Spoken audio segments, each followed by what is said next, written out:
கலங்காதே கலங்காதே, கர்த்தர் உன்னை கைவிட மாட்டார். என்ன my dear friends, கவலையோடு இருக்கிறீங்களா? கர்த்தருடைய வசனம் சொல்லுகிறது, சங்கீதங்களின் புஸ்தகம் 94:19, என் உள்ளத்தில் விசாரங்கள் பெருகுகையில் உம்முடைய ஆறுதல்கள் என் ஆத்துமாவை தேற்றுகிறது. விசாரங்கள் என்று சொல்லும்போது பயத்தை குறிக்கிறது. விசாரங்கள் என்று சொல்லும் பொழுது சந்தேகங்களை குறிக்கிறது. விசாரங்கள் என்று சொல்லும் பொழுது பிரச்சனைகளை குறிக்கிறது.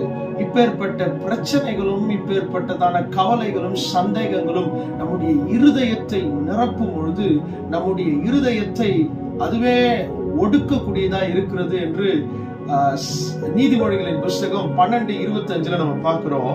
மனுஷனுடைய இருதயத்தில் உள்ள கவலை அதை ஒடுக்குமா? உங்க இருதயத்துல கவலை இருக்குன்னா, உங்க இருதயத்துல சந்தேகம் இருக்குன்னா, உங்க இருதயத்துல வேதனை நிரம்பி இருக்குதுன்னா, உங்க இருதயம் ஹெல்த்தியாவே இருக்காது. அப்ப உங்க இருதயத்தின் வசனம் சொல்லுது, இருதயத்தின் நிறைவினால் வாய் பேசுமா. உங்க இருதயத்தில் இதெல்லாம் நிறைஞ்சிருக்கும் போது நீங்க பேசுறது, நீங்க யோசிக்கிறதுலாம் அதுதான் இருக்க போகுது. ஏன் நிறைய நேரத்துல இது நடக்குமா நடக்காதான்னு நீங்க பேசுறீங்க?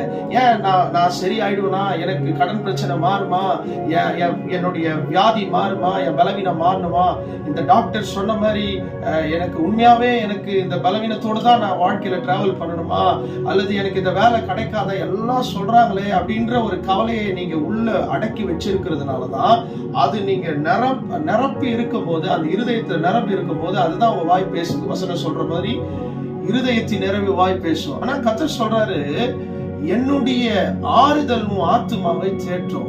இதுலயும் நம்ம பார்க்கிறோம், நீதிமொழிகள் 12:25, நல் வார்த்தையோ அதை மகிழ்ச்சி ஆக்கும். அப்ப கர்த்தருடைய ஆறுதல் எதுல இருந்து வருதுன்னு கேட்டா கர்த்தருடைய வார்த்தையில இருந்து வருது.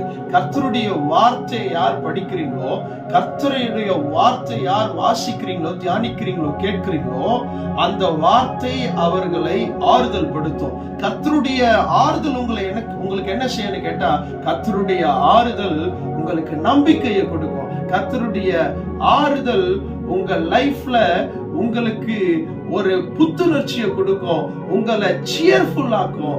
சோ நீங்க புத்துணர்ச்சியோட நம்பிக்கையோடு கூட நீங்கள் வாழ வேண்டும் என்று சொன்னால் கர்த்தருடைய வார்த்தையை வாசிங்க, வார்த்தையை படிங்க, வார்த்தையை கேளுங்க. அந்த வார்த்தை உங்களை ஆறுதல் படுத்தும். God bless you. Have a blessed time with God. Amen.